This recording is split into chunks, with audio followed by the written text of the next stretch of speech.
Mukha kang pulube. At ang tseke mo, parang basura. Iyan ang mga salitang tumusok sa puso ng matandang babae habang pinupunit ng bank manager ang hawak niyang papel sa gitna ng bangko. Pinagtawanan siya, minata at pinalabas na parang isang scammer na nangangarap maging mayaman. Tahimik lang ang babae. Walang depensa, walang paliwanag. Tanging nanginginig na kamay at matang puno ng luha. Hindi alam ng lahat na ang checking iyon ay hindi para sa kanya. Hindi rin nila alam na ang perang winasak ay magdudugtong sana sa buhay ng isa sa pinakamahalagang tao sa buhay, ng manager na mapangmata. Kung bago ka pa lang sa channel neto, ibang kwento ni Ate Jane, istorya mo, ikwento ko. Huwag kalimutang pindutin ang notification bell at subscribe button.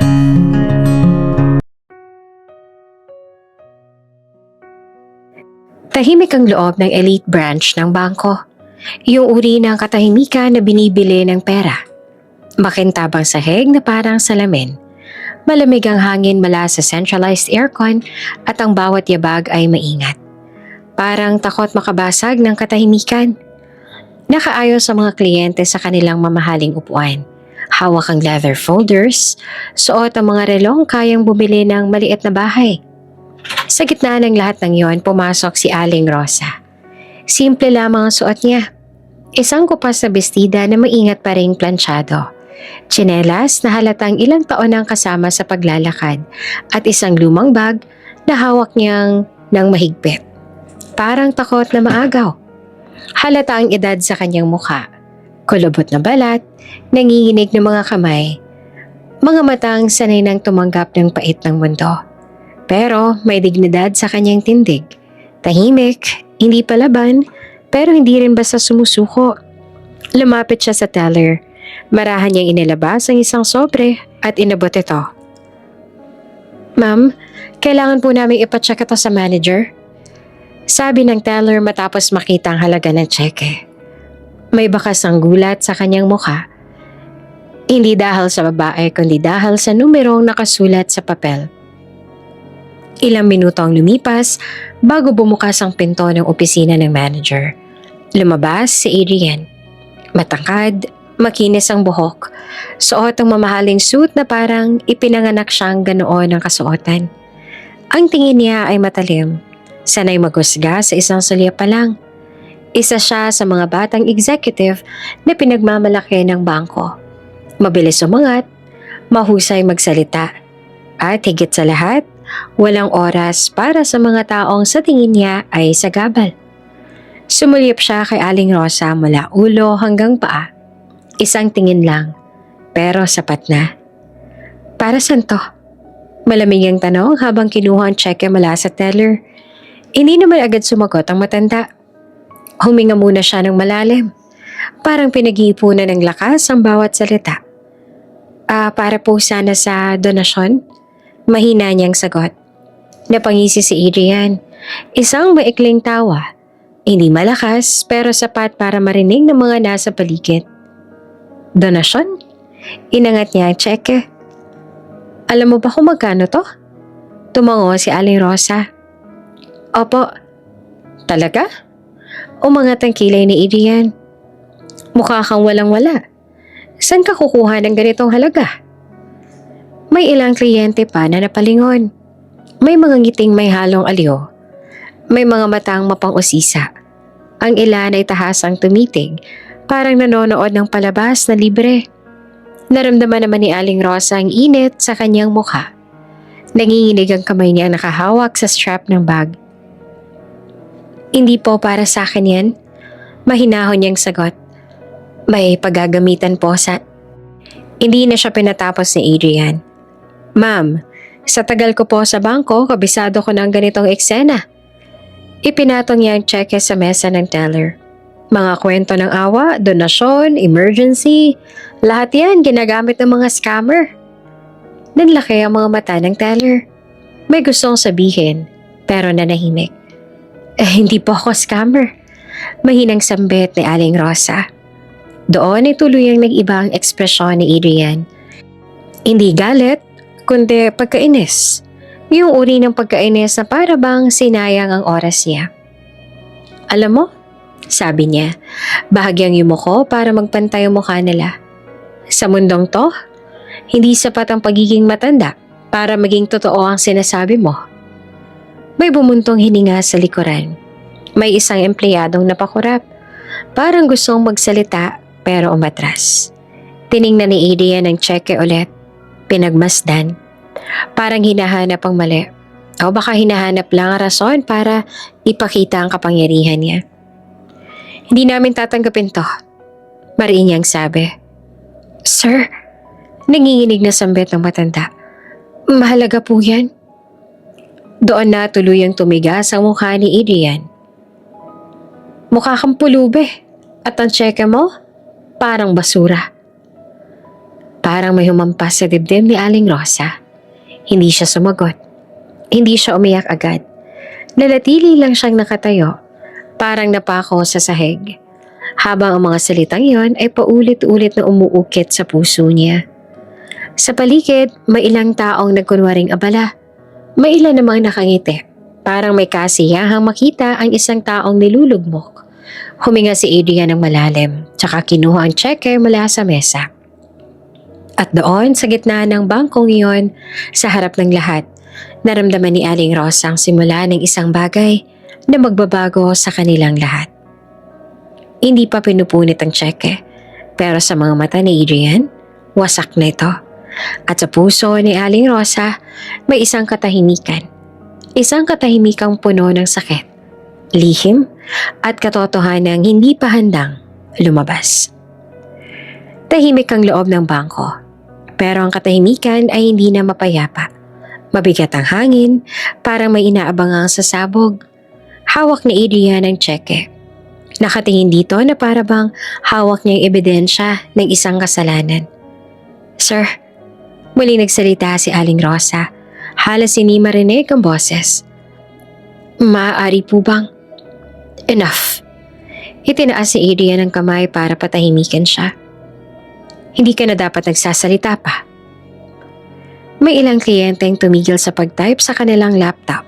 May isang babae sa gilid na bahagyang umiti. Parang aliw na aliw sa eksena. Isang matandang lalaking napailing pero hindi rin nagsalita. Si Adrian huminga ng malalim at saka tumingin sa paligid. Parang sinisigurong may audience. Mga ganitong tao? Malakas yung sabi. Hindi lang kay Aling Rosa kundi sa buong bangko. Ang dahilan kung bakit nagiging mahigpit ang mga institusyon. Dahil sa mga taong umaasa sa awa, imbes na sa trabaho. Parang may kutsilyong bumuon sa dibdib ni Aling Rosa. Nanginginig ang kanyang tuhod. Gusto niyang magsalita. Gusto niyang ipaliwanag. Pero parang natuyo ang lalamunan niya. Hindi niya alam kung paanong ipagtatanggol ang sarili niya sa harap ng ganitong paghamak. Lumapit si Adrian sa basurahan sa tabi ng teller station. At para hindi na masayang ang oras ng lahat, itinaas niya ang cheque. Tatapusin na natin ito. May isang batang empleyado, si Mika, ang bahagyang umusad. Namutla ang mukha niya, kita niya ang cheque, kita niya ang halaga. At alam niyang totoo iyon. Kanina pa niya gustong magsalita, pero bawat tingin niya kay Adrian ay parang babala. Manager siya. Pwede niya akong tanggalin. Naisip ni Mika. At sa isang mabilis, walang pag-aalinlangang galaw. Pinunit ni Adrian ang cheque sa gitna. May kolektibong hingang naputol sa loob ng bangko. Isa pa ulit. Hanggang sa maging pera-perasong papel na kanina lang ay may halagang kayang magligtas ng isang buhay. Dahan-dahan niyang tinapon ng mga punit sa basurahan. Parang wala lang. Parang papel na resibo. Parang dumi. Kung may bala kang manloko, sabi ni Adrian habang inaayos ang kanyang cufflinks. Maghanap ka ng ibang bangko. Hindi dito. Tahimik si Aling Rosa. Hindi siya sumigaw, hindi siya nagmakaawa. Nakatingin lang siya sa basurahan, sa mga peraso ng cheque na parang kasabay na napunit ang kanyang dignidad. May tumulo sa mata niya. 1, 2, hanggang sa hindi niya na manapigilan. Tahimik siyang umiyak. Hindi iyak na may hagulgol, kundi yung iyak na sanay nang mag-isa. Walang humahawak, walang umaalo. Sir, mahina niyang sabi na halos pabulong. May masasaktan po dahil doon.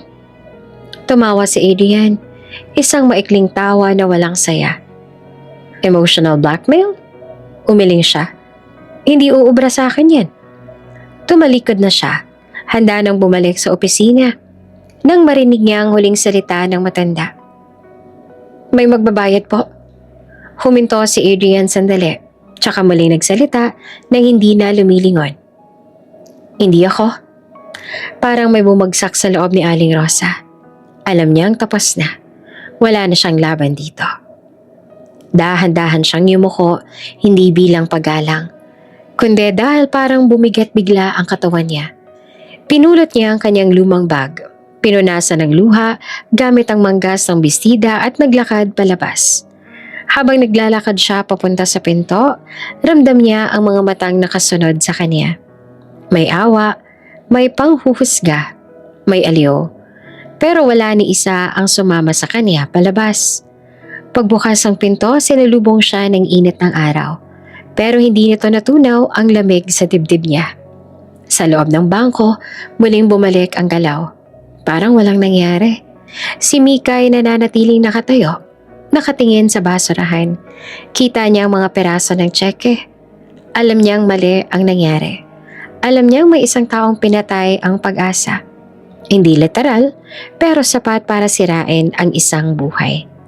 Kung nagsalita lang sana ako, naisip niya. Pero nanahimik siya. Dahil sa mundong iyon, mas mahalaga ang posisyon kesa sa konsensya. At si Adrian naman sa loob ng kanyang opisina ay umupo sa swivel chair. Kampanteng-kampante. Para sa kanya, isa lang itong ordinaryong araw. Isa na namang scam ang napigilan. Isa na namang patunay na tama siya. Ang hindi niya alam na ang pinunit niyang tseke ay may kaakibat na buhay. Na ang babaeng pinahiya niya ay may anak na hindi niya kayang maliitin. At na ang araw na yon ay simula ng pagbagsak ng lahat ng pinaniniwalaan niyang tama. Sa gabi ng parehong araw, mag-isa si Adrian sa kanyang mamahaling kondo. Tahimik ang paligid, walang ingay naglungsod. Walang kausap, walang ibang tao. Tanging ilaw ng city skyline ang sumisilip sa salamin ng bintana habang hawak niya ang isang basong whiskey. Isang ordinaryong gabi para sa kanya. Pero sa isipan niya, unti-unting bumabalik ang mga alaala. Hindi siya ipinanganak na ganito. Bagong mamahaling suit, bagong opisina, bagong bangko. May isang batang Adrian na lumaki sa masikip na barong-barong sa gilid ng lungsod. Isang bahay na yero ang bubong, karton ng pader, at lupa ang sahig. Kapag umuulan, may tumutulong tubig sa loob. Kapag mainit, halos hindi makahinga. Ang tatay niya na si Mang Ernesto ay janitor sa isang eskwelahan. Gabi-gabi itong umuuwi na amoy kemikal at pawis. Suot ang parehong kupas na uniforme. Tahimik, laging pagod. Bata pa lang si Adrian, may galit na siya sa ama niya. Kahit hindi niya lubos na alam kung bakit. Tatay, bakit ganyan lang ang trabaho mo?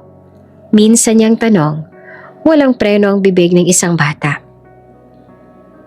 Hindi naman sumagot ang ama, ngumiti lang ito. Pilit at saka hinimas ang ulo niya. Basta anak, mag-aral ka ha? Yan ang hindi ko nagawa. Pero para kay Adrian, hindi sapat iyon. Sa eskwelahan, lagi siyang tinutukso. Janitor tatay mo, diba? Kaya pala amoy Zonrox ka lagi. Sigurado wala kang mararating. Tuwing may school activity na kailangan ng pera, si Mang Ernesto ang huling magbabayad. Minsan, kulang pa. Nakayuko ito tuwing kausap ang guro. Samantalang si Adrian naman ay nakatingin sa sahig. Puno ng hiya. Pinakamasakit para kay Adrian ang araw na iniwan sila ng kanyang ina.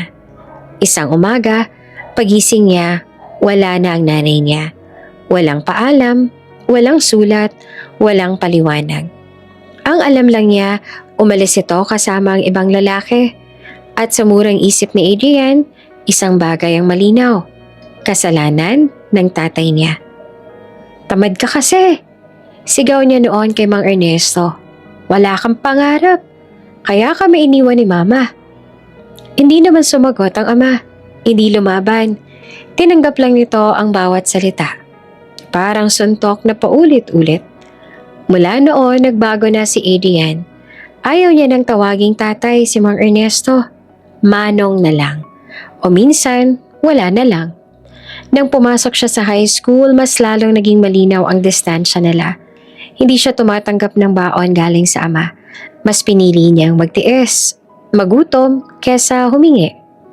Hanggang sa dumating ang isang balitang nagpabago ng lahat. May isang anonymous sponsor na gustong magpaaral sa kanya. Isang buong scholarship, tuition, libro, allowance, para kay Adrian, para iyong milagro. Hindi siya honor student, hindi rin siya espesyal. Pero may isang taong naniniwala raw sa kanya. Hindi na siya nagtanong kung sino, hindi niya na gustong malaman. Para sa kanya, iyon ang patunay na may ibang taong mas naniniwala sa kanya kesa sa sariling ama niya. At doon tuluyang nawala ang natitirang respeto niya kay Mang Ernesto. Di ko kailangan ng pera mo. Malamig niyang sinabi minsan. May nagpaaral na sa akin. Tahimik lang ang ama. Tumango at mula noon mas lalo itong tumahimik. Hindi alam ni Adrian na tuwing gabi, matapos ang trabaho bilang janitor, may isa pang trabaho ang kanyang ama. Construction helper, kargador. Minsan, nagbebenta ng dugo. Hindi niya alam na may mga gabi hindi kumakain si Mang Ernesto para lang makapagpadala ng pera sa anonymous sponsor fund. Hindi niya alam dahil hindi kailanman nagsalita ang ama. Sa kasalukuyan, napahigpit ang hawak ni Adrian sa baso. Napailing siya. Pilit tinataboy ang alaala. Kung naging masipag ka lang sana. Bulong niya sa sarili. Iniisip ang ama. Para sa kanya, malinaw pa rin ang kwento. Iniwan sila, nabigo siya, at wala na itong puwang sa tagumpay na meron siya ngayon. Sa isip ni Adrian, ang lahat ng meron siya ay kanya. Pinaghirapan niya. Pinaglaban niya. Walang utang na loob. Walang utang sa nakaraan. At lalong walang utang sa isang matandang janitor na pinili niyang kalimutan. Hindi niya alam na ang galit na inaalagaan niya sa loob ng maraming taon ay tinayo sa kasinungalingan. At ang taong pinakakinamumuhian niya ang siyang pinakamaraming isinakripisyo para sa kanya. Gabi na makarating si Aling Rosa sa maliit niyang inuupahang silid sa likod ng lumang apartment. Isang kwarto lang iyon, kasyang isang single bed, maliit na mesa at lumang electric fan na maingay kung umandar. Pagod ang ilaw, parang anytime pwedeng mamatay. Pagkasara pa lang ng pinto, doon na bumigay ang katawan niya. Umupo siya sa gilid ng kama, hawak ang kanyang dibdib na parang may mabigat na nakapatong. Hindi pa rin maalis sa isip niya ang mga nangyari sa bangko. Ang mga tingin, ang mga bulong, ang tinig ng lalaking mapangmata. Mukha kang pulube. Napapikit siya. Tumulo ang luha. Diretso sa palad niya. Hindi niya alam kung mas masakit ba ang kahihiyan o ang alam niyang may taong apektado sa ginawa ng manager. Dahan-dahan niyang inilapag ang lumang bag sa mesa. Binuksan ito at inilabas ang isang maliit na sobre. Kulubot na. Parang ilang beses nang nabasa ng luha. Sa loob nito ay kopya ng tseke. Hindi iyon ang orihinal, pero sapat na para ipaalala sa kanya kung ano ang nawala. Hindi para sa kanya ang pera. Hindi kailanman para sa kanya. Tumayo siya at lumapit sa maliit na altar sa sulok ng kwarto. Isang kandila, isang lumang rosaryo, at larawan ng isang matandang lalaki na nakangiti. Mahina, pero payapa. Tay, mahina niyang bulong. Naupo siya sa sahig. Hindi alintana ang lamig. Pinag-cruise ang mga kamay, parang bata. Pasensya na. Umiiyak niya yung sabi. Hindi ko na ipaglaban. Sa kabilang bahagi naman ng lungsod sa isang charity hospital, tahimik ang isang ward na puno ng mga pasyenteng walang pambayad. May mga umiiyak, may umuungol sa sakit, may nakatitig lang sa kisame. Sa isang kama malapit sa bintana, may isang matandang lalaki na mahina ang paghinga. Nakapikit lang ang mga mata, nangingitim ang ilalim, at may mga tubo sa braso. Bawat hinga niya ay parang hinihingi pa sa langit. Lumapit ang isang nurse at tinignan ng chart. Wala pa rin pong confirmation ng donation. Mahina niyang sabi sa kasamahan. Kung hindi ito masettle ngayong linggo, hindi na tinapos. Alam na nila ang ibig sabihin. Balik sa kwarto ni Aling Rosa, hinugot niya ang cellphone mula sa bag. Luma, basag ang screen, pero gumagana pa. Tiningnan niya ang oras. 10:10 na ng gabi. Nag-type siya ng mensahe. Paulit-ulit binubura. Bago tuluyang pinindot ang send. Pasensya na, may nangyari sa bangko. Ginagawa ko pa rin lahat. Ilang minuto ang lumipas ngunit walang reply. Hindi rin siya umasa. Humiga siya sa kama na nakaharap sa kisame. Ramdam niya ang bigat ng pagod. Hindi lang sa katawan kundi sa kaluluwa. Sa edad niya ngayon, sanay na siyang maliitin. Sanay na siyang hindi pakinggan. Pero ngayon, iba. Dahil alam niyang may oras na hinahabol. Kinabukasan ay maaaring huli na. Napabangon siya at kinuha ang rosaryo. Paulit-ulit siyang nagdasal. Hindi na malinaw ang mga salita. Basta may isang hiling lang ang laman ng bawat bulong niya. Huwag muna sana. Huwag muna ngayon. Sa labas ng bintana, dumaan ang isang ambulansya. Umiilaw ang pula at asul. Napapikit si Aling Rosa. Parang may kirot na dumaan sa dibdib niya. Sa charity hospital, pinunasan ng isang nurse ang noo ng matandang lalaki. Lalaban po tayo. Bulong nito, kahit hindi sigurado kung naririnig pa siya. Sa isang mesa naman sa gilid ng kama, may maliit na envelope. May pangalan ng donor na nakasulat. Hindi pa binubuksan. Hindi pa natatanggap. Hindi pa alam ng lahat kung sino ang pasyente. At sa gabing iyon, 3 tao ang hindi makatulog. Isang matandang babae na pinahiya. Isang matandang lalaking lumalaban sa oras. At isang lalaking hindi alam na ang desisyon niya sa bangko ay maaaring maging hatol sa buhay ng iba. Sa dilim ng gabi, tila may isang lihim na unti-unting humihigpit. Handa nang pumutok sa tamang panahon. Hindi marangya ang opisina ni Daniel Rosa. Kahit kayang-kaya niya, walang gintong dekorasyon. Walang malalaking painting, walang mamahaling estatwa. Isang mahabang mesa lang sa kahoy, ilang libro sa estante, at malaking bintanang tanaw ang lungsod. Tahimik ang paligid, parang sinadya para makapag-isip. Si Daniel ay nakaupo sa dulo ng mesa. Suot ang simpleng long sleeve at itim na slacks. Walang relo, walang singsing, walang bakas ang yaman sa kilos niya. Maliban sa kumpiyansang hindi kailangang ipagyabang. Isang tablet ang nasa harap niya.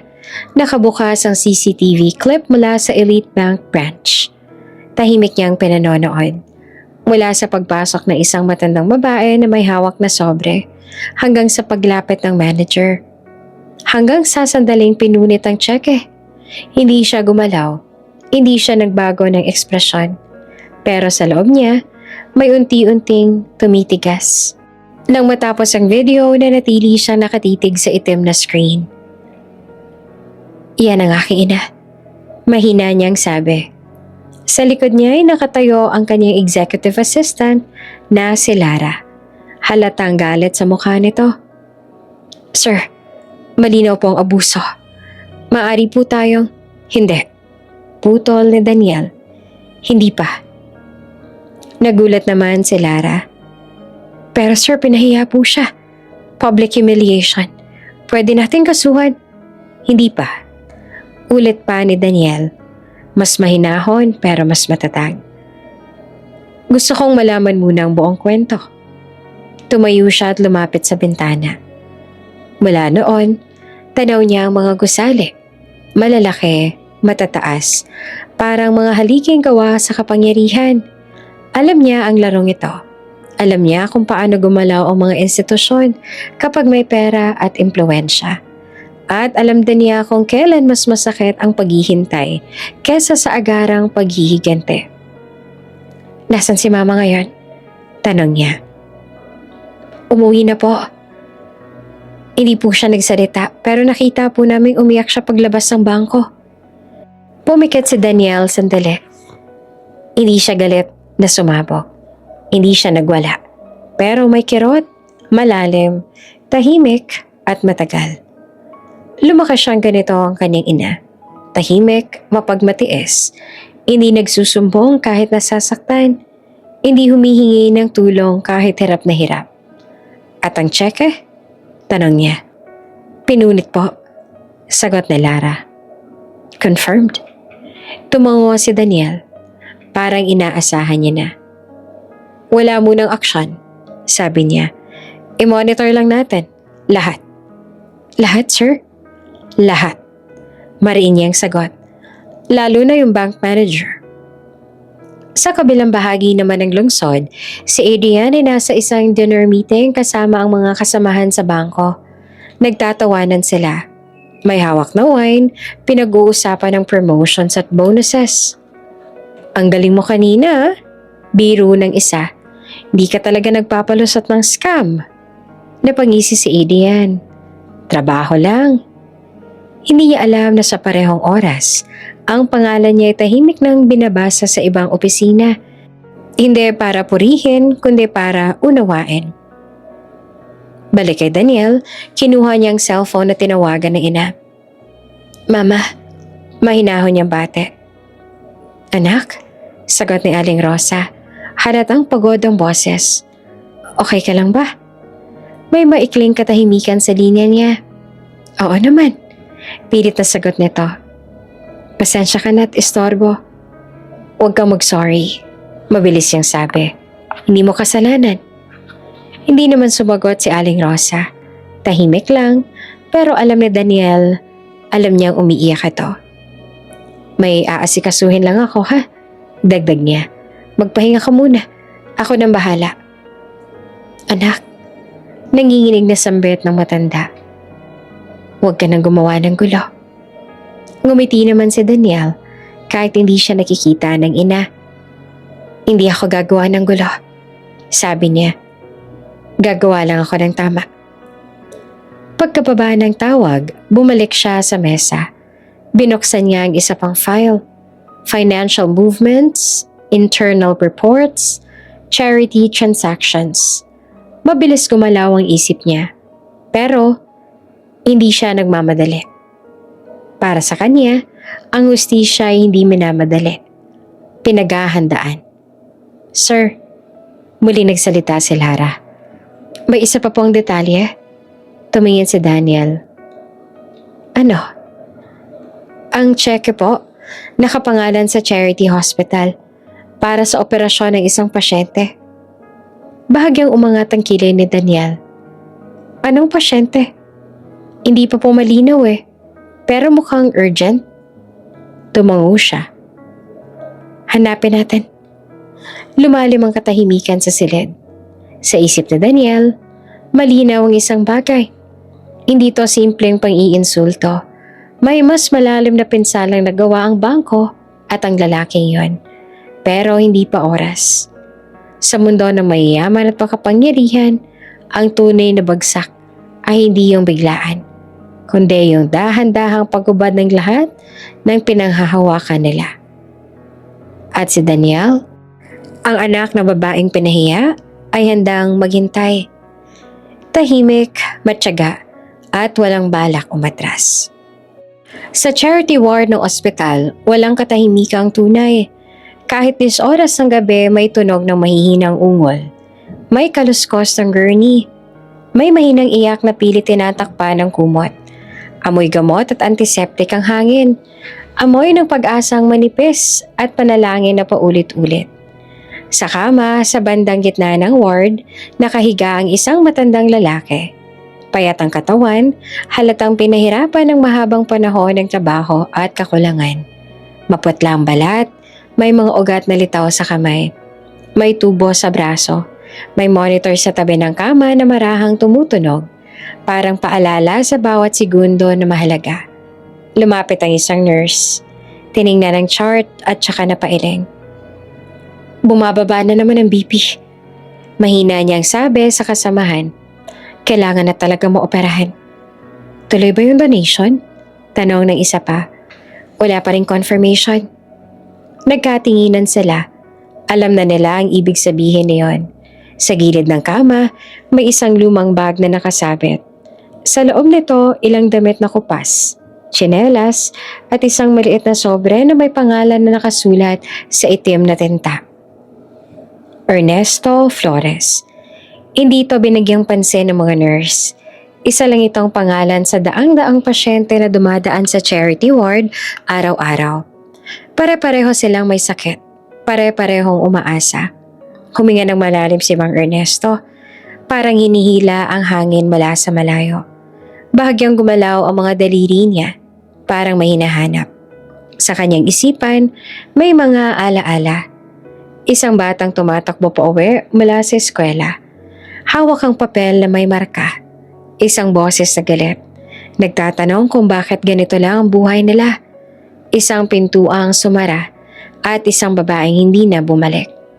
Hindi siya umangal, hindi siya sumigaw. Sa buong buhay niya natutunan niyang lunukin ang sakit. Lumapit ang doktor.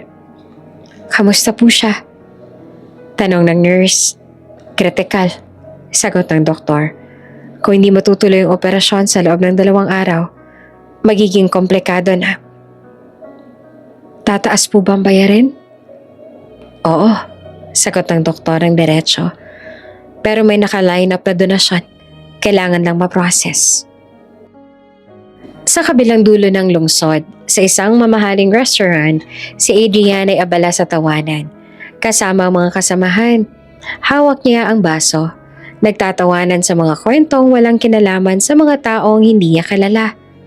Sa parehong oras, may isang matandang lalaking halos hindi na makahinga at hindi alam ni Adrian na ang bawat tik ng orasan ay unti-unting humahabol sa kanya. Balik sa ospital, dumating ang isang social worker. Binuksan niya ang file, binasa ang detalyes ng pasyente. Wala po siyang immediate family na nakaregister, sabi nito. May isang contact lang. Matagal na hindi matawagan. Anong pangalan? Tanong ng nurse. Tiningnan ng social worker ang papel. Adrian Flores? Hindi nag-react ang nurse. Isa lang iyong pangalan. Isa lang sa libo-libong listahan. Isinara ng social worker ang folder. I-flag na lang po natin.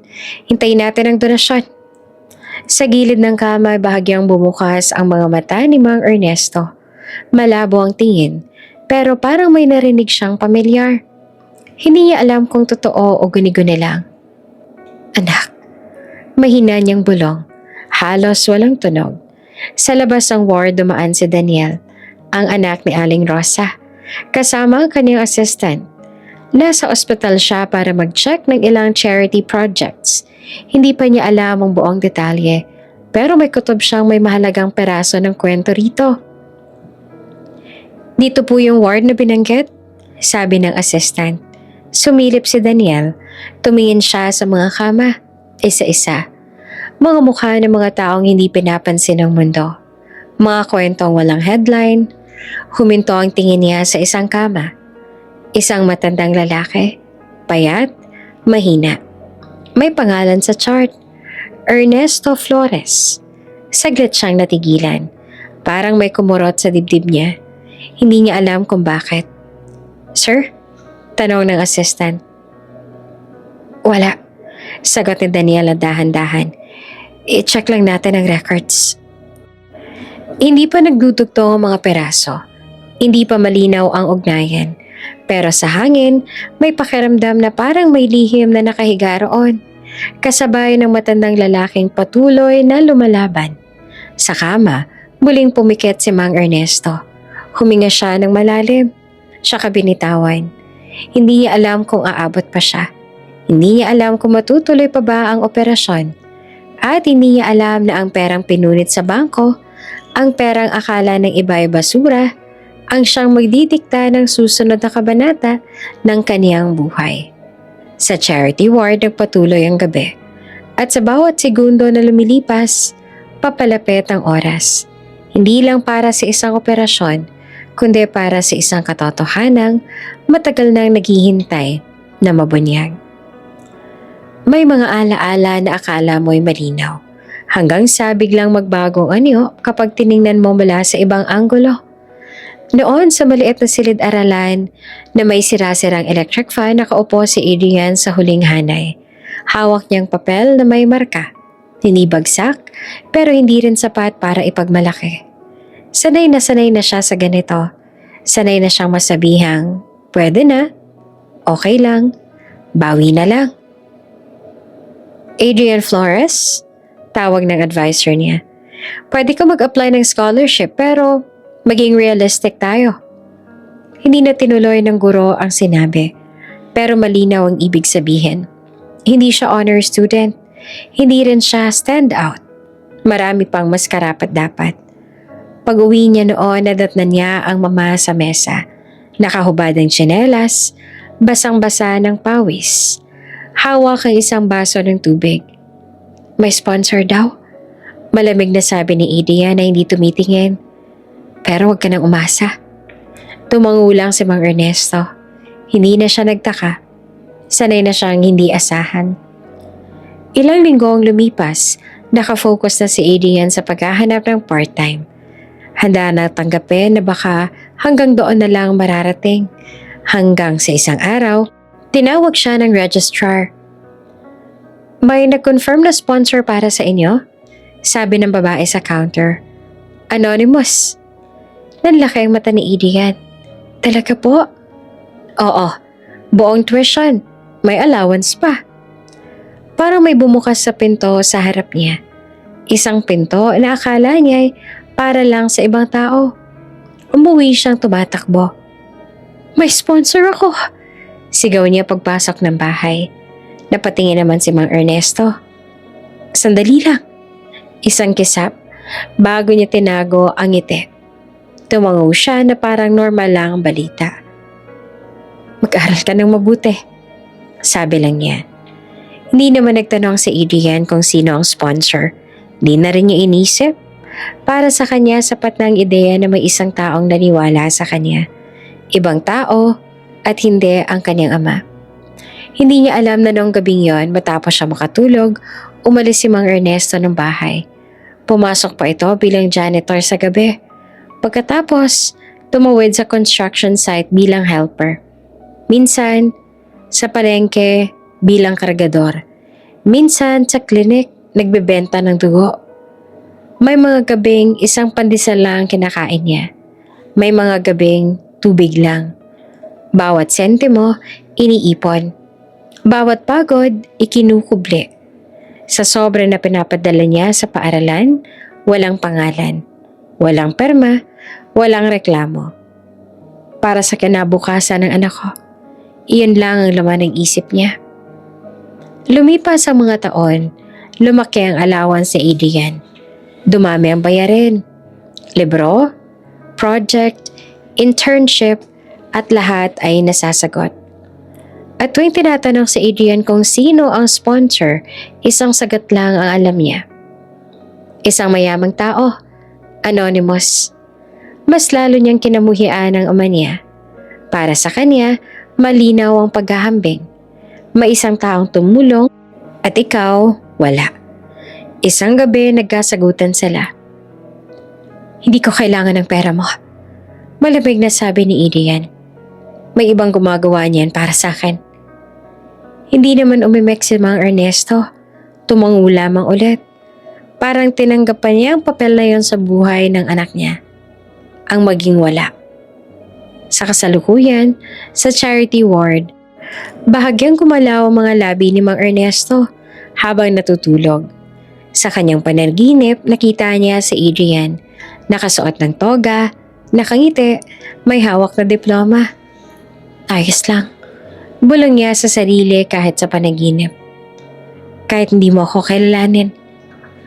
Sa ibang bahagi naman ng lungsod, si Adrian ay nakaupo sa mesa. Nakaharap sa computer. May mga file na bukas. May mga pangalan. May mga numero. Hindi niya alam kung bakit pero parang may kung anong bumabalik sa alaala niya. Ang registrar, ang salitang anonymous, ang katahimikan ng ama niya tuwing usapang pera. Pinagpag niya ang isip. Matagal na yon, sabi niya sa sarili. Walang kinalaman sa ngayon. Pero ang totoo, ang bawat tagumpay ay may aninong kasamahan. Isang lalaking hindi niya pinansin, hindi niya pinakinggan, at hindi niya kailanman pinasalamatan. Isang lalaking nagpakapagod sa dilim para ang anak niya ay makalakad sa liwanag. At ang lihim na iyon, ang lihim ng sponsorship, ay matagal na naghihintay ng tamang sandali para sumabog. Hindi para ipahiya, kundi para ipakita kung sino talaga ang nagmamahal. Sa headquarters ng bangko, iba ang aura kumpara sa elite branch. Mas malawak ang lobby, mas malamig ang aircon, mas tahimik ang yabag ng mga taong sanay ng maglakad sa kapangyarihan. Dito, ginaganap ang mga meeting na nagdedesisyon ng kapalaran ng libu-libong kliyente at minsan ng mga empleyado rin. Nasa gitna ng conference room si Adrian, nakatayo sa harap ng malaking screen. Nakaslide ang mga numero, growth, profits, risk mitigation. Maayos siya magsalita, malinaw ang boses, kumpiyansado ang tindig, sanay siya rito. Within the last quarter, sabi niya, nabawasan natin ang fraudulent attempts by 12%. May pumalakpak. Isa, dalawa, hanggang sa sumabay ang buong mesa. Excellent work, Adrian. Sabi ng isang senior executive, you're one of the youngest managers we've seen handle an elite branch this efficiently. Ngumiti si Adrian. Iyon ang naging ngiting kontrolado. Hindi lantad, pero halatang pinagmamalaki ang sarili. Umupo siya, iniayos ang korbata, at tumango. Just doing my job, sagot niya. Sa loob-loob niya iba ang tono. Hindi lang trabaho to, patunay to. Matapos ang meeting, nagtipo ng ilang executive sa gilid. May kape, may mahihinang tawanan. May usapang promotion. Nabalitaan namin yung incident sa branch mo. Sabi ng isa, matapang ka. Hindi lahat ay kayang tumindig laban sa mga ganyang eksena. Tumango si Adrian. Kung hindi tayo magiging mahigpit, mauubos tayo. Lalo na sa mga umaasa sa awa. May tumawa. Tama, hindi charity ang bangko. Sumang-ayon si Adrian. Kung gusto nilang humingi ng tulong, may foundation naman ng gobyerno. Hindi dito. Hindi niya namalaya na sa kabilang dulo ng gusali, may isang empleyadong tahimik na nakikinig. Isang junior auditor na may hawak na folder. Napahinto ito sandali. Pero hindi nagsalita. Hindi pa oras. Paglabas si Adrian ng headquarters, tumunog ang cellphone niya. Isang mensahe mula sa ina. Anak, huwag ka na mag-aalala sa nangyari. Ayos lang ako. Binasa niya iyon ng mabilis tsaka binaba ang phone. Hindi na siya nag-reply agad. May meeting pa siya. May dinner pa. May buhay pa siyang mas mahalaga sa ngayon. Sa isang mamahaling restaurant kinagabihan, kasama niya ang mga kaibigan. Pare-parehong nakasuit. Pare-parehong may kwentong tagumpay. Alam niyo, sabi ni Adrian habang humihigop ng wine, nakakatawa yung mga umaasa sa donasyon, ano? Hindi nila naisip mag-ipon. Tapos kapag tumanda, aasa sa iba. May babaeng tumawa. True, desperado ng mga matatanda kapag kaganyan. Responsibilidad nila yan. Dagdag pa ng isa. Hindi kasalanan ng sistema. Ngumiti si Adrian. Para sa kanya malinaw ang mundo. May nagtagumpay dahil nagsikap at may nabigo dahil hindi. Sa parehong oras sa charity ward, pinunasan ng nurse ang noo ni Mang Ernesto. Mahina ang paghinga nito. May tunog ang monitor na mas mabagal kesa kanina. Sir, sabi ng nurse sa doktor, kailangan na po talaga. Tumango ang doktor. Kapag hindi pa pumasok ang pondo bukas, lalala. Sa isang sulok ng ospital nakaupo si Daniel. Tahimik na binabasa ang mga report. Nakita niya ang pangalan ng pasyente. Nakita niya ang status. Nakita niya ang dahilan kung bakit nadedelay ang operasyon. Pinunit na tseke. Huminga siya ng malalim. Hindi siya nagmadali. Ngunit sa loob niya ay may gumagalaw. Sa restaurant nagtatawanan pa rin sina Adrian. May usapan tungkol sa bonus, sa bagong sasakyan at sa bakasyon sa abroad. Hindi niya alam na ang bawat salitang binitawan niya laban sa charity at donasyon ay parang unti-unting nagtatayo ng pader. Pader na siya rin ang sasagasaan. Pag-uwi niya sa kondo, humiga siya sa kama. Kampante. Sa isip niya, malinaw ang kinabukasan. Mas mataas na posisyon, mas malaking sahod, mas malawak na kapangyarihan. Hindi niya alam na ang pagmamataas sa ipinagmamalaki niya ang mismong hahatak sa kanya, pababa. At ang mga tinawanan niyang umaasa sa donasyon, ang siyang magbubukas ng katotohanang hindi niya kayang takasan. Hindi nagmamadali si Daniel, pero mabilis ang kilos ng mga taong inutusan niya. Sa mundo ng negosyo, alam niya ang halaga ng timing. Alam din niya ang mga katotohanan na mas tumitibay kapag dumadaan sa tamang proseso. Sa loob ng kanyang opisina, nakausap niya ang head ng compliance ng bangko sa pamamagitan ng secure video call. Hindi siya nagpakilala bilang anak ni Aling Rosa. Hindi pa. Isa lang siyang investor na may interes sa integridad ng institusyon. Gusto naming mag-request ng internal review. Kalmado niyang sabi. May incident sa isang elite branch. Nagkatinginan ng mga tao nasa kabilang linya. May natanggap na po kaming report. Sagot ng compliance head. Isang manager ang nasangkot sa customer complaint. Gusto ko makita ang buong record.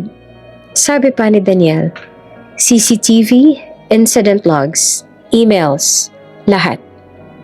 May sandaling katahimikan. Sir, medyo sensitibo po.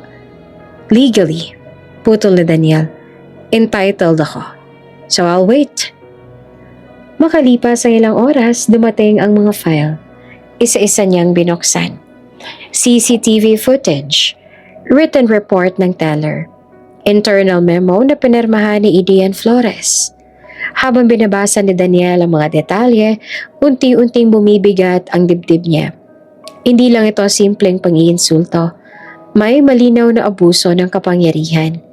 May paglabag sa protocol. May pagmamaliit na walang basehan. Denied service without proper verification. Public humiliation. Destruction of financial instrument. Huminga siya ng malalim. Ito ang ginawa niya kay Mama.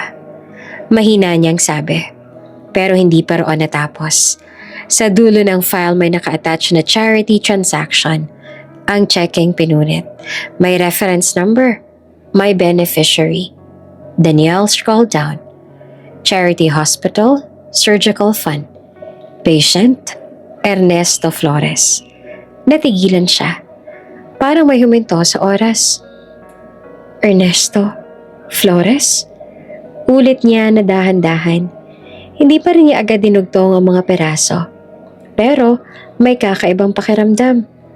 Parang may lumalapit na aninong matagal nang sumusunod. Pinindot niya ang isa pang tab, patient background, edad, dating trabaho, status, critical. At sa contact person, Adrian Flores. Dahan-dahan na paupo si Daniel. Hindi siya nagulat. Hindi rin siya nag-react agad. Para siyang nag-ayos ng puzzle sa isip niya. Peraso kada peraso. Lara? Tawag niya sa assistant. Lumapit agad ito. Sir? Anong alam natin tungkol kay Adrian Flores? Tanong niya.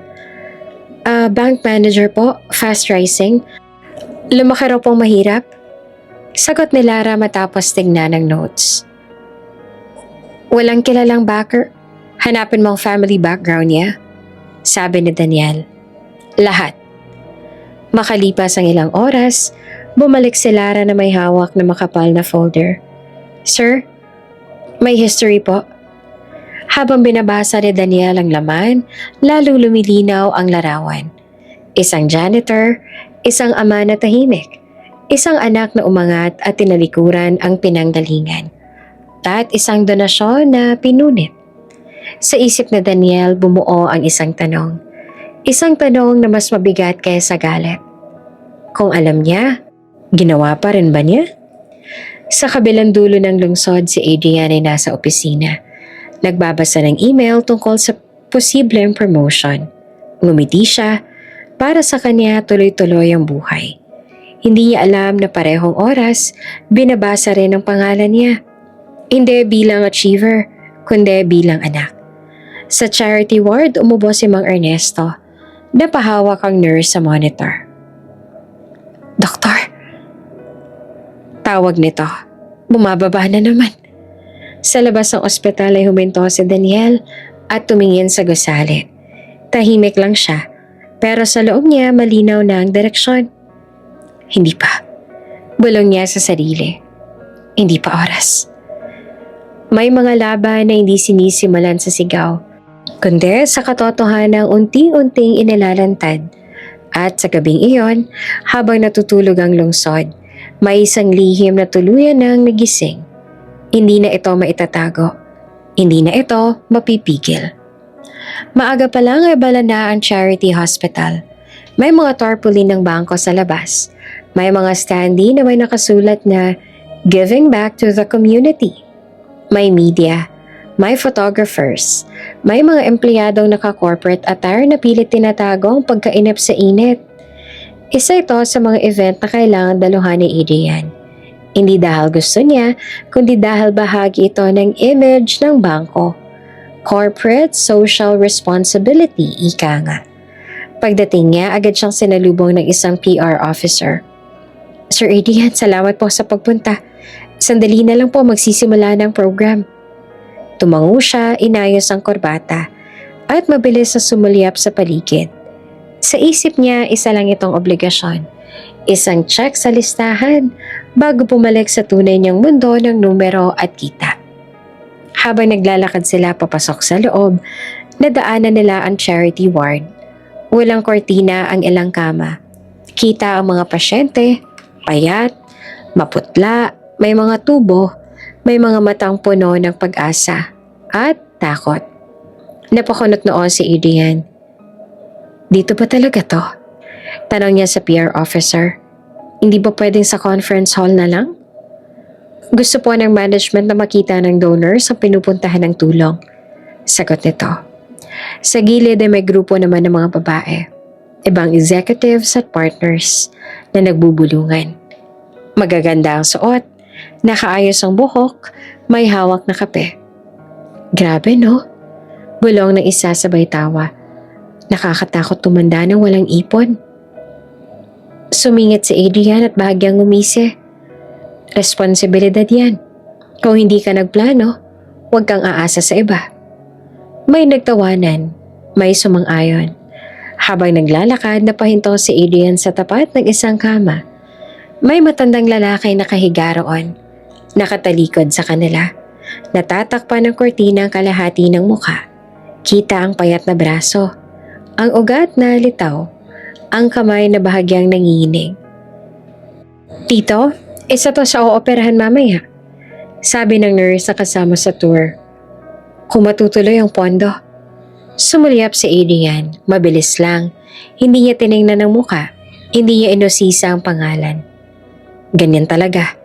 Sabi niya na mababa ang Moses pero rinig pa rin ang mga nasa paligid. Kapag hindi mo pinaghandaan ang pagtanda mo, magiging pabigat ka. Hindi niya alam kung may nakarinig mula sa kama. Hindi niya alam kung may mataroong bahagyang bumukas. Tumawa ang isa sa mga babae. Desperado na talaga ang matanda kapag ganito. Tumango si Adrian. Para sa kanya, wala itong personalan. Isa lang itong obserbasyon. Isang prinsipyo na matagal niya nang pinanghahawakan. Lumipat sila sa maliit na stage. May maikling programa. May speech tungkol sa malasakit. May palakpakan. Nakatayo si Adrian sa gilid. Nakikinig pero hindi halata. Naririnig ang sinasabi. Ang isip niya ay nasa promotion, sa susunod na quarter, sa mga target. Matapos ang programa, nagpaalam siya agad. Ayaw niya nang magtagal. Habang papalabas, muli niyang dinaanan ng charity ward. May mga nurse na nagmamadaling maglakad. May doktor na kausap ang isang social worker. Nadedali na naman, narinig niya sabi ng doktor. Kung hindi makupirma ang donasyon, huminto si Adrian sandali. Pero hindi dahil sa concern, kundi dahil ayaw niyang maabala. Di ko na problema yan. Bulong niya sa sarili at saka nagpatuloy. Sa kama ng dinadaanan niya kanina, bahagyang gumalaw ang kamay ng matandang lalaki. Humingi ito ng malalim. Parang may narinig na pamilyar na tinig pero hindi niya na magawang bumukas ang mata ng buo. Sa labas ng ospital, sumakay si Adrian sa kotse niya. Komportable ang upuan. Malamig ang aircon. Sa salamin, kita ang tarpaulin ng bangko. Helping lives, building futures. Ngumisi siya. Image. Sabi niya sa sarili. Lahat naman dito. Image. Sa kabilang gusali ng ospital, nakatayo si Daniel. Tahimik na nakamasid. Nakita niya ang pagdating ni Adrian. Nakita rin niya ang pag-alis. Hindi siya lumapit. Hindi pa. Nakita rin niya ang kama. Ang matandang lalaking nakahiga roon. At sa sandaling iyon, malinaw na malinaw sa kanya ang trahedya. Ang lalaking humusga ng walang pakialam ay humusga sa sariling dugo nang hindi malang tumingin sa mukha. Sa kotse, nag-ring ang phone ni Adrian. Isang notification mula sa bangko tungkol sa susunod na meeting. Hindi niya napansin ang ispang missed call mula sa ospital. Sa charity ward, tumunog ang monitor. Mas mabagal, mas mahina. At sa pagitan ng pagmamataas at katotohanan, may isang sandali na lumipas. Isang sandaling hindi na maibabalik. Pagkatapos ng charity event, hindi naman agad umuwi si Adrian. Bumalik siya sa bangko para tapusin ang ilang papeles. Sanay siyang magtrabaho hanggang gabi. Isa raw iyon sa dahilan kung bakit mabilis siyang umangat. Sa isip niya, wala namang kakaiba sa araw na yon. Isang event lang. Isang obligasyon. Tapos. Bandang 7:00 ng gabi, nag-ring ang cellphone niya. Sir Adrian? Kaba ang boses sa kabilang linya. Hospital po ito. May kailangan po sana kaming... Hindi ngayon. Putol niya agad. Mag-email na lang. Ibinaba niya ang tawag ng walang pag-aalinlangan. Ilang minuto pa ang lumipas, may kumatok sa pinto ng opisina niya. Isang messenger mula sa ospital. May dala raw na dokumento na kailangang permahan para sa bangko bilang sponsor partner ng charity. Ines na ines si Adrian pero pinapasok pa rin ang lalaki. Mabilis lang to, sabi niya. Iniwan ng messenger ang isang brown envelope sa mesa at tsaka umalis. Binuksan ni Adrian ang envelope. Makapalang laman. Medical forms, billing breakdown, at ilang supporting documents. Hindi niya sana ito titingnan ng mabuti. Pipirma lang at tapos na. Pero napansin niya ang isang papel na nakahiwalay. Sponsorship record, confidential. Napakunot siya. Bakit may ganito rito? Binuklat niya ang dokumento. Mga taon ng sakop. Isang listahan ng mga bayarin. Tuition fees, miscellaneous, allowance, libro. Pamilyar ang format. Para itong scholarship record. Ano kalokohan to? Bulong niya. Tiningnan niya ang beneficiary name. Adrian Flores. Nanlamig ang batok niya. Binasa niya ang susunod na linya. Sponsor name. Nakatakip ng paperclip ang bahagi. Tinanggal niya ito. At doon sa mismong harap ng mga mata niya, malinaw na malinaw. Ernesto Flores, may perma sa ibaba. Pamilyar na pamilyar. Hindi niya agad naintindihan ang naramdaman. Para bang may kumalabog sa loob ng dibdib niya. Hindi galit, hindi takot, kundi isang uri ng pagkabigla na hindi mo maipapaliwanag. Hindi. Mahina niyang sabi. Binasa niya ulit. Isang beses at isa pa. Parehong pangalan, parehong perma, parehong petsa. Paulit-ulit, taon-taon. Hindi anonymous sponsor, hindi mayaman, ama niya. Bumalik sa isip niya ang lahat. Ang registrar, ang salitang anonymous, ang tahimik na ama tuwing usapang pera. May mga gabing gutom siya pero may allowance kinabukasan. Ang mga panahong akala niya ay may himalang tumutulong sa kanya. Hindi pwede. Bulong niya at nanginginig ang kamay. Hindi siya yun. Pero nandun ang ebidensya. Hindi opinyon, hindi kwento, kundi dokumento. Tumayo siya bigla, napaatras ang upuan. Parang kulang ang hangin sa loob ng opisina. Tinawagan niya ang ospital. Ospital to? Sagot ng nurse. Nasaan ang pasyenteng si Ernesto Flores? Mabilis siyang tanong. Sir, critical po ang kondisyon niya. Nasaan siya? Ulit niya na mas mariin. Charity ward po, bed 17. Ibinaba niya ang tawag at dinampot ang susi ng kotse. Hindi niya na inayos ang korbata. Hindi niya na kinuha ang laptop. Lumabas siya ng opisina na para bang hinahabol ng multo. Habang nagmamaneho, paulit-ulit na bumabalik sa isip niya ang perma. Ang pangalan, ang katotohanan ng pilit niyang tinatakasan. Ikaw pala yun. Ikaw palang gumastos. Ikaw palang nagpakahirap. Samantalang ako. Pinisil niya ang manibela. Nanlalabo ang paningin niya pero hindi dahil sa luha, kundi dahil sa bigat ng realisasyon.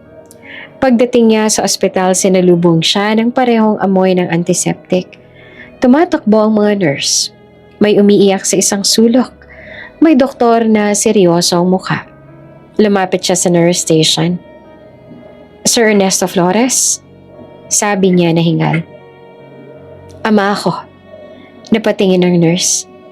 Kayo po bang contact? Hindi siya agad nakasagot. Opo. Mahina niyang sagot. Ako po.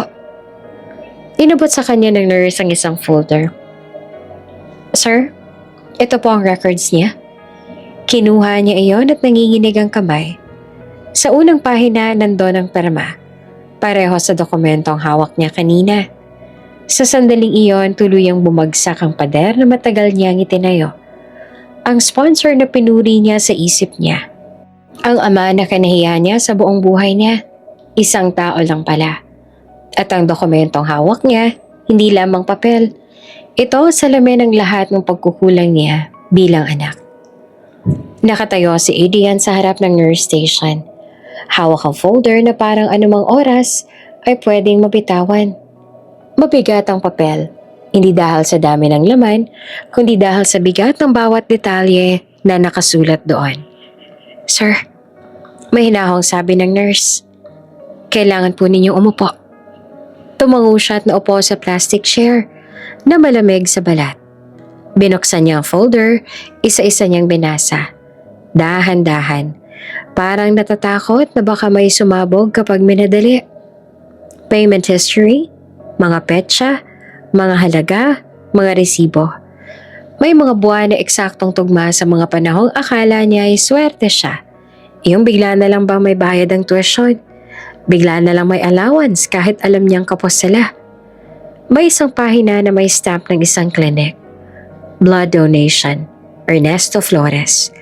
Petsa, 3 beses sa loob ng 1 taon. Nanikip ang dibdib ni Adrian. Napahawak siya sa braso. Parang biglang nanlamig. Bakit may ganito? Mahina niyang tanong sa nurse. Ginagawa po yan ng ilang pasyente kapag kailangan ng pera.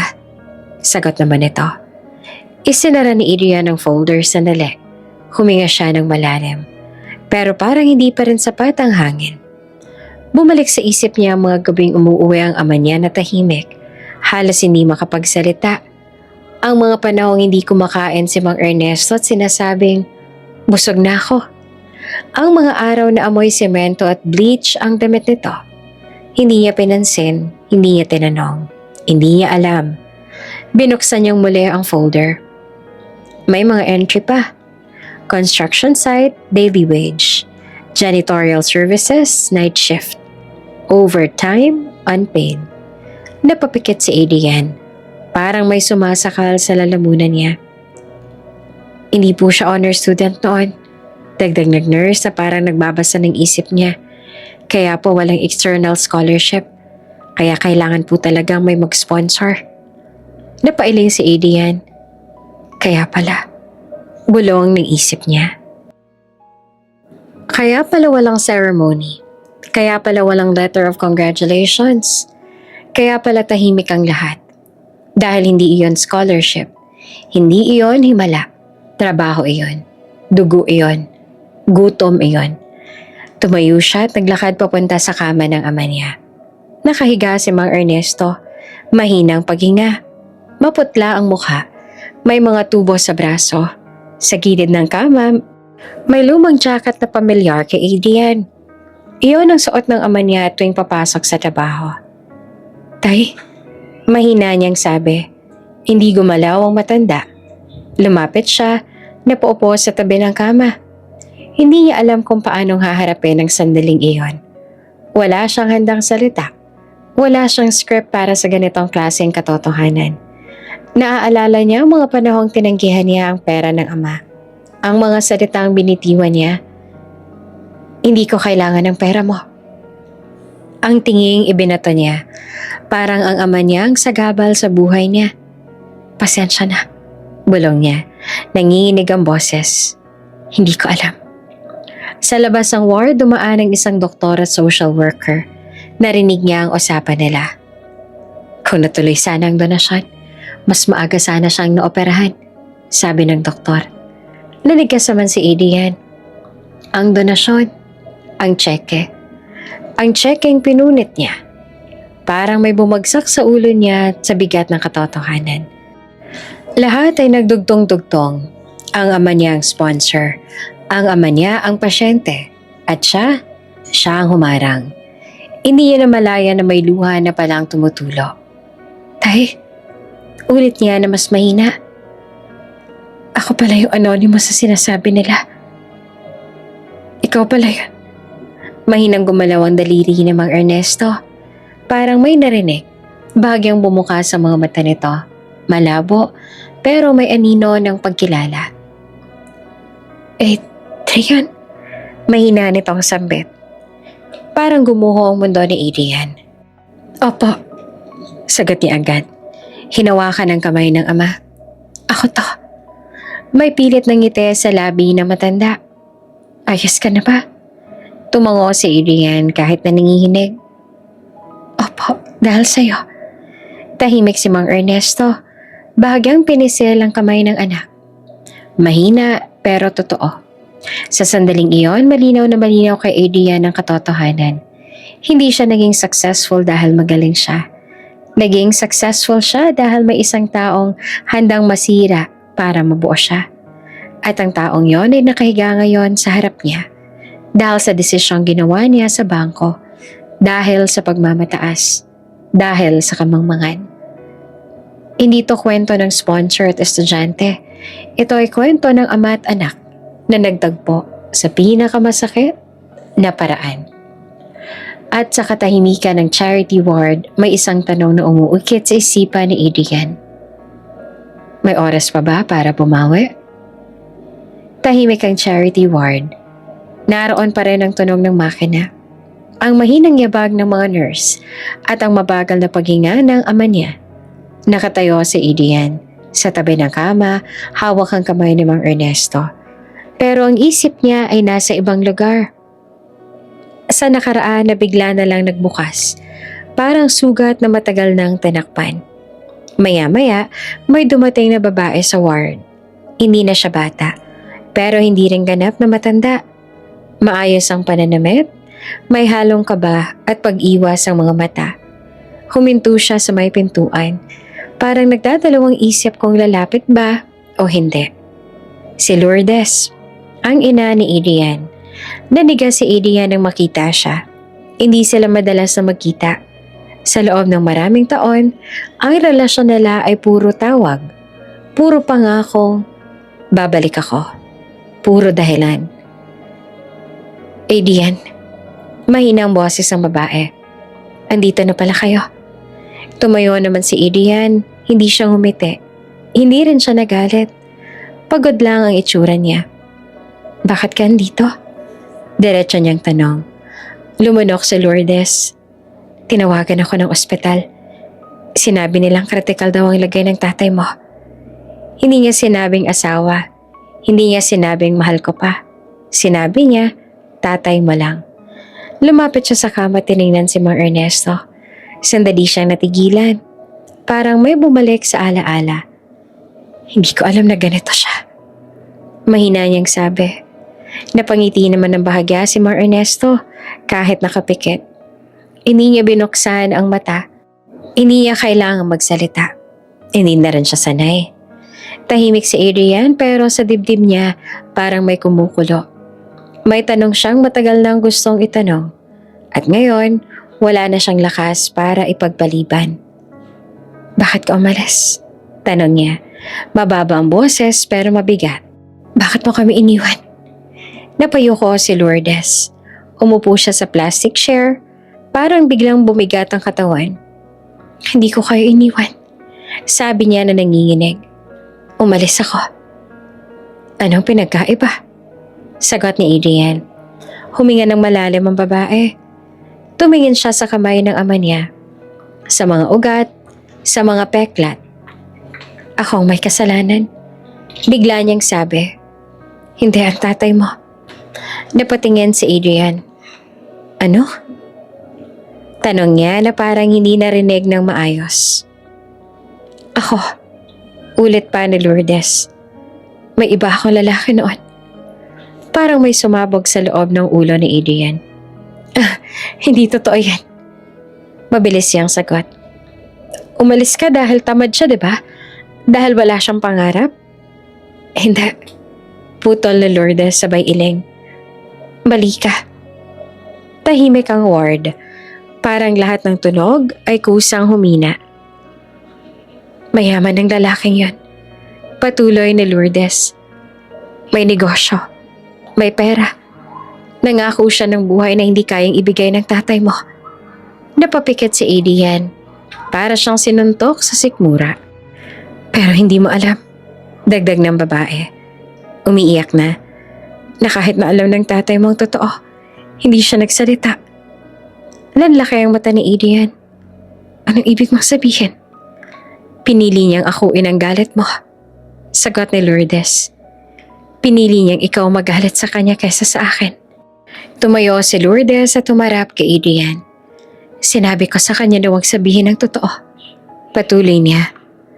Ayokong lumaki ka na galit sa nanay mo.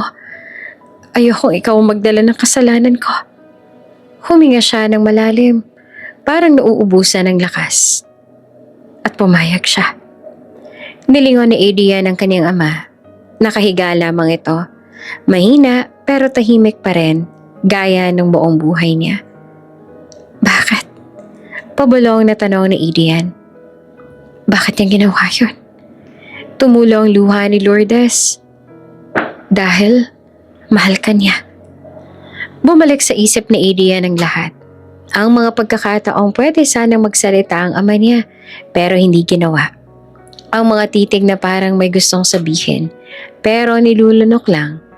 Ang katahimikan na inakala niyang kawalan ng pakialam, hindi pala. Ito pala ang pagmamahal na pinakamasakit. Sinabi niya sa akin noon, dagdag pa ni Lourdes, na balang araw, kapag handa ka na, tsaka mo malalaman. Pero kung hindi man dumating ang araw na yon, okay lang sa kanya. Nanlambot ang tuhod ni Adrian. Napaupo siya sa gilid ng kama. Hindi na alintana kung may nakatingin. Buong buhay ko, pabulong niyang sabi. Kinamuhian ko siya. Walang sumagot. Hinawakan niya ang kamay ng ama niya na mas mahigpit na ngayon. Akala ko ikaw ang dahilan kung bakit kami iniwan ni Mama. Umiiyak niyang sabi. Akala ko ikaw ang pabigat. Bahagyang gumalaw ang mga labi ni Mang Ernesto. Mahina pero malinaw. Anak, okay lang.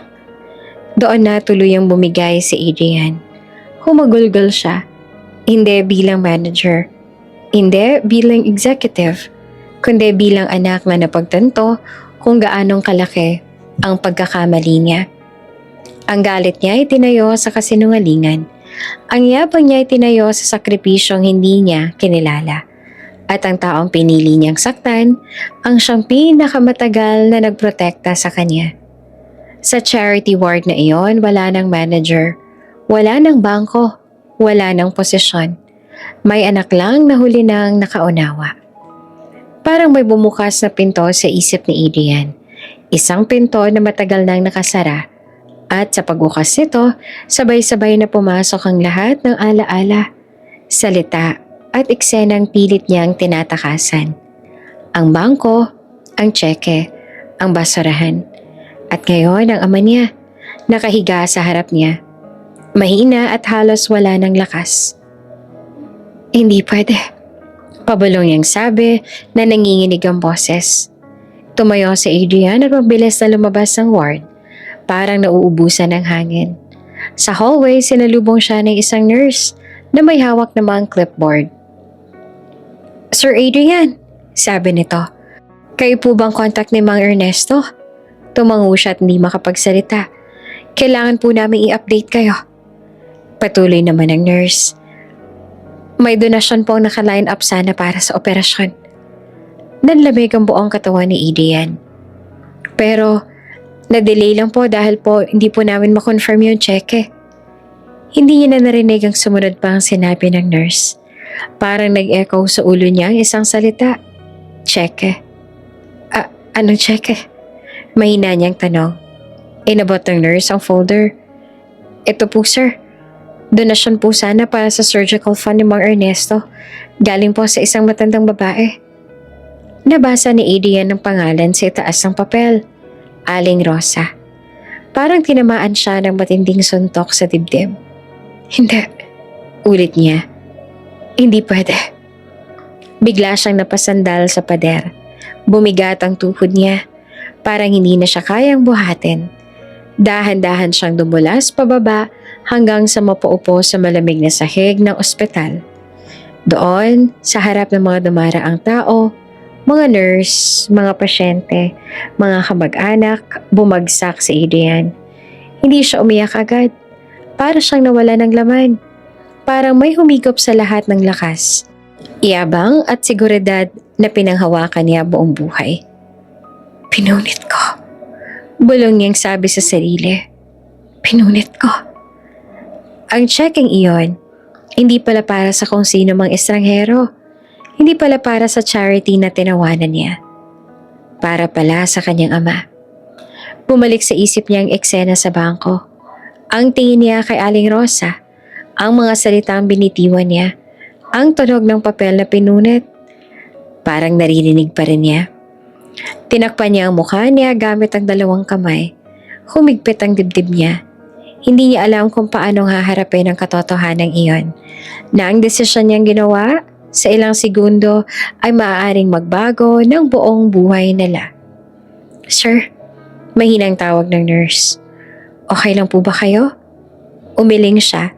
Hindi niya kayang tumingin kahit kanino. Pumasok sa hallway si Daniel. Tahimik siyang lumapit. Nakita si Adrian na nakaupo sa sahig. Durog na durog. Hindi siya nagsalita agad. Pinagmasdan na niya ang lalaking minsang pinahiya ang kanyang ina. Ngayon ay wasak sa sarili niyang ginawa. Alam mo na, sabi ni Daniel na kalmado pero mabigat. Dahan-dahang tumingala si Adrian. Namumugto ang mga mata niya. Walang bakas ang dating kumpiyansa. Para sa tatay ko pala yun. Basag ang boses niya. Para sa ama ko. Tumango si Daniel. Oh, napatawa naman si Adrian. Isang maikling tawa na puno ng sakit. Pinunit ko ang natatanging pag-asa niya. Tahimik si Daniel. Hindi siya nagdiin. Hindi na kailangan. Hindi ko kayang pumasok, sabi ni Adrian at nakatingin sa ward.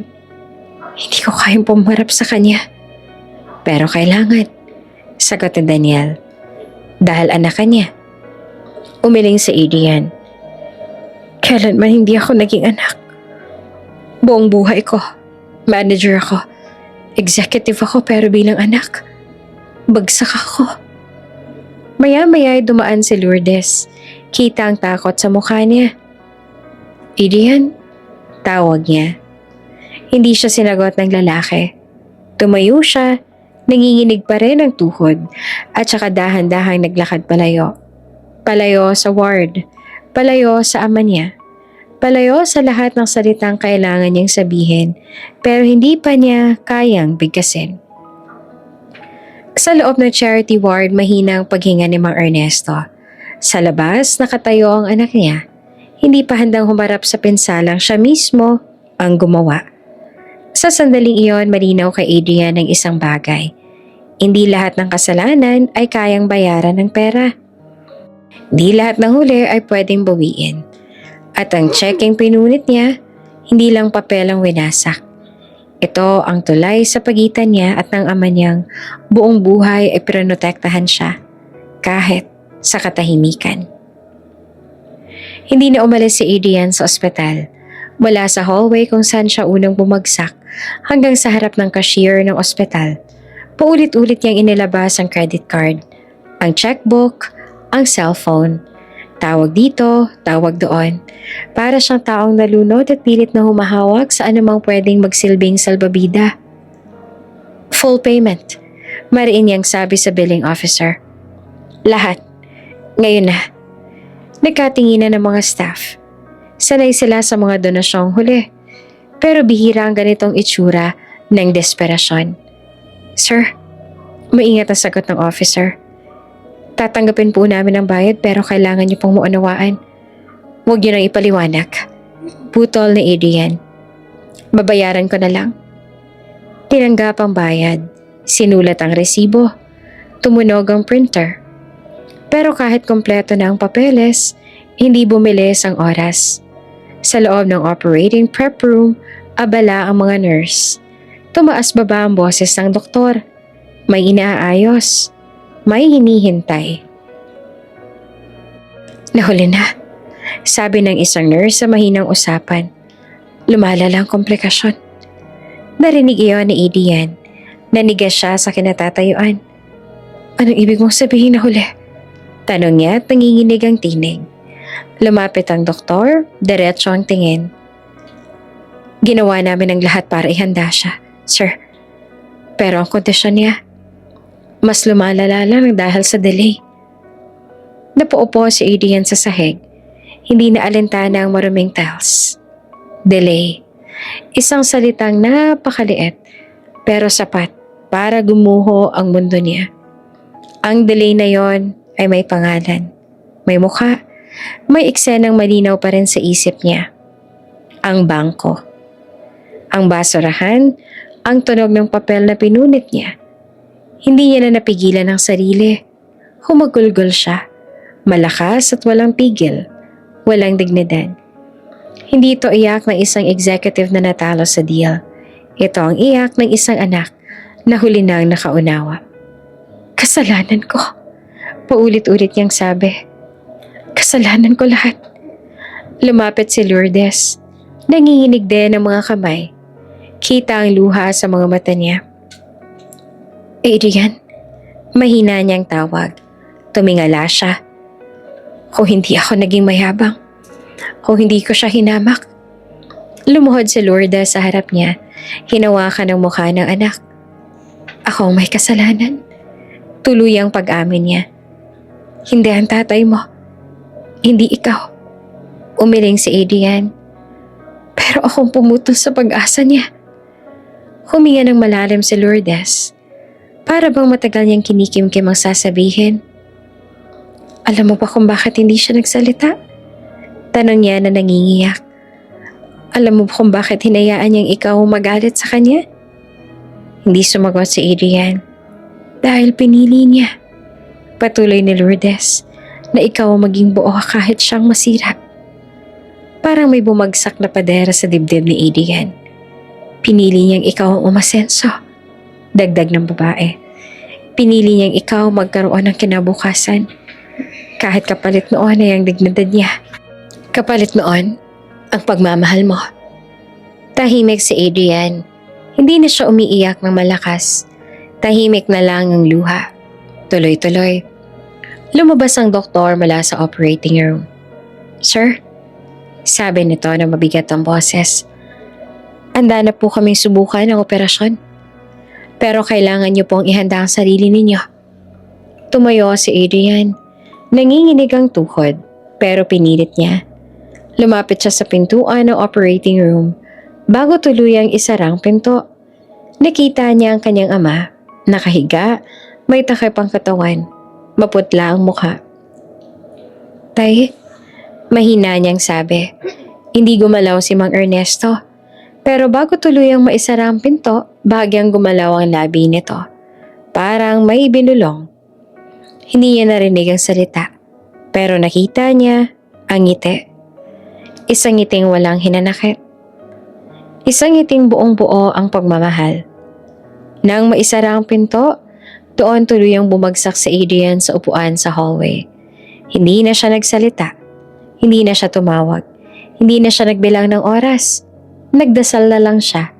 Sa unang pagkakataon, hindi bilang taong may kontrol, kundi bilang anak na umaasa. Sa isip niya malinaw ang isang katotohanan. Kahit bayaran niya ang lahat ng ospital sa buong lungsod, kahit ibigay niya ang lahat ng pera na meron siya, may mga pagkakamaling hindi na kayang habulin ng yaman. At ang pinakamabigat sa lahat, ang pagsisisi na dumating ng huli. Maaga pa lang ay puno na ng reporters ang lobby ng bangko. May mga kamera, may mikropono, may mga taong sunod-sunod na dumating. Hindi ito ang uri ng exposure na pinangarap ni Adrian noon. Hindi ito parangal, hindi ito promotion. Ito ang pagbagsak. Lumabas ang opisyal na pahayag ng bangko bandang 10:00 ng umaga. Effective immediately, Mr. Adrian Flores is terminated from his position due to abuse of authority, violation of banking protocols, and unethical conduct. Nakaupo si Adrian sa isang maliit na silid. Hawak ang papel na may pirma ng board. Walang emosyon ang mukha niya. Parang matagal niya nang inaasahan ito. Sa harap ng media, tumayo siya. Hindi na siya nakasuit. Simpleng polo na lang. Walang korbata, walang badge.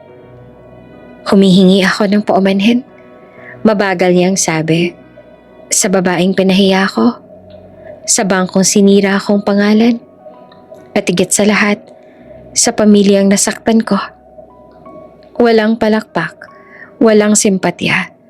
May mga matang mapanghusga. Ang parehong matang ginamit niya noon sa iba. Pagkatapos ng press conference, bumalik siya sa syudad. Tahimik na tahimik ang hallway ngayon.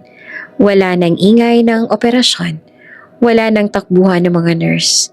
May isang pinto na lang na may ilaw sa taas. Operating room, closed. Lumapit ang doktor, mabigat ang muka. Ginawa po namin ang lahat. Diretsong sabi nito. Pero masyado nang mahina ang katawan niya. Hindi na kinaya. Parang may tumigil sa oras. Hindi sumigaw si Adrian. Hindi siya umiyak agad. Tumangulang siya. Isang mabagal, mabigat na tango. Pumasok siya sa silid kung saan nakahiga ang ama niya. Tahimik si Mang Ernesto. Payapa ang mukha. Wala nang tubo, wala nang hirap sa paghinga. Lumapit si Adrian, dahan-dahan niyang hinawakan ang kamay ng ama. Ngunit malamig na. Tay, mahina niyang sabi. Andito na ako. Walang sagot. Sa gilid ng kama may isang maliit na envelope. Luma, dilaw na ang papel. Nakapangalan sa kanya. Para kay Adrian. Nanginginig ang kamay niya nang buksan niyon. Sa loob ay may isang sulat. Simple lang ang sulat kamay, hindi pantay ang letra. Anak, kung binabasa mo ito, ibig sabihin ay hindi na ako ang kasama mo. Huwag ka mag-aalala. Masaya na ako kung nasan man ako ngayon. Gusto kong malaman mo na kahit minsan mo akong kinahiya, kahit tinulak mo ako palayo, hindi kailanman nabawasan ang pagmamahal ko sa'yo. Kahit punitin mo ang dignidad ko, buo pa rin ang pagmamahal ko sa'yo. Mabuhay ka ng maayos. Yan lang ang hiling ko. Tatay. Doon ay tuluyan ng bumigay si Adrian. Hindi siya humagulgol, tahimik lang ang iyak. Pero mas masakit, mas malalim. Umupo siya sa sahig, iyakap ang sulat. Parang batang nawala ng sandigan. Sa labas ng ospital, umuulan. Ilang linggo ang lumipas. Nawala ang mga kamera, nawala ang balita. Lumipas ang ingay. Nanatili si Adrian sa isang tahimik na bahay. Malayo sa lungsod. Malayo sa bangko. May pera siya. Marami. May ari-arian. May investments. Pero wala na ang kaniyang ama. Araw-araw binibisita niya ang puntod nito. Walang press, walang kasamang tao. Kung pwede lang bumalik. Minsan niyang bulong. Kung pwede lang sanang ayusin. Pero ang oras ay walang pakialam sa pagsisisi. Si Aling Rosa, na matandang ipinahiya niya sa bangko, ay tinulungan ni Daniel. Hindi niya ginamit ang yaman para magigante. Ginamit niya ito para magpagaling ng iba. Sa parehong charity hospital, mas maraming buhay ang nailigtas. At si Adrian, natutunan niya ang pinakamabigat na parusa ay hindi kulungan, hindi kahirapan, hindi pagkawala ng posisyon, kundi ang mabuhay araw-araw na alam mong huli ka nang umunawa. Mayaman nga siya, oo. Malaya siya, oo. Pero habang buhay siyang may bitbit na isang katotohanan, na minsan, pinunit niya ang isang tseke. At kasabay noon, halos pinunit niya ang huling pagkakataon niyang maging anak. Bago ka pa lang sa channel neto, ibang kwento ni Ate Jane, istorya mo, ikwento ko. Huwag kalimutang pindutin ang notification bell at subscribe button.